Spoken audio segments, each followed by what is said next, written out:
मी जेव्हा मला 4-5 वर्षांपूर्वी दशावतार करावा असं वाटलं आणि ज्यावेळेला मला त्यातनं एक पर्यावरणाचा विषय मांडायचा होता, त्यावेळेला माझ्या लक्षात आलं की आपण पर्यावरणाबद्दल ज्यावेळेला सोशल मीडियावर लिहितो किंवा आपण खूप डॉक्युमेंटरीज करतो, आपण खूप पोटतिडकीने एखादी गोष्ट सांगू पाहतो, त्यावेळेला सगळ्यांना ती गोष्ट पोहोचतेच असं नाही. बरेच जण त्यातल्या टेक्निकॅलिटीजमुळे दूर जातात, काही जणांना त्याचा थेट अनुभव येत नाही म्हणून ते दूर जातात आणि त्यांना त्यातलं गांभीर्य कळत नाही.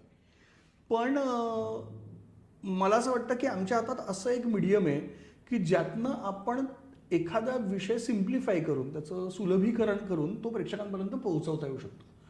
आणि मला दशावतार करताना हे सातत्याने माझ्या डोक्यात होतं की आपल्याला खूप जास्त शैक्षणिक न होऊ देता हा विषय लोकांपर्यंत घेऊन जायचा आहे. कारण कोकणातला निसर्ग नष्ट होण्याचा विषय असेल किंवा मुंबईतली खारफुटी असेल, झाडं असेल ती कमी होण्याचा प्रश्न असेल, आता तपोवनचा असेल, आरवलीचा असेल, अगदी ॲमेझॉनच्या खोऱ्यातल्या जंगलांचा प्रश्न असेल, जगभरात हे फेस करायला लागतंय.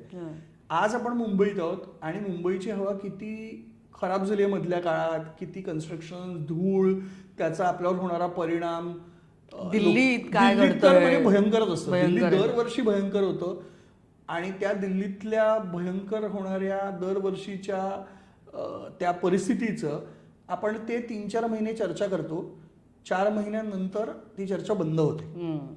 तर आपल्याला कुठेतरी सवय लागली आहे की तो प्रॉब्लेम त्या क्षणापुरता आयडेंटिफाय करायचा आणि काही महिन्यानंतर तो विसरून जायचा. तर असं चालणार नाही, कारण की आपल्या पुढच्या ज्या पिढ्या येणार आहेत त्यांच्यासाठी ते अजून अजून कठीण होत जाणार आहे. म्हणजे प्रगती, विकास, औद्योगिक क्रांती ही अतिशय गरजेचं आहे. त्याच्याशिवाय जग चालूच शकत नाही, जग पुढे जाऊच शकत नाही.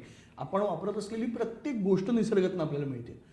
पण त्याचबरोबर आपल्याला निसर्ग सांभाळणं आणि निसर्ग सांभाळण्यासाठी छोट्या छोट्या कृती करत राहणं की ज्याचा मोठा परिणाम होईल हे आपल्यासाठी गरजेचं आहे. मग ते मी माझ्या माध्यमातून कसं सांगू?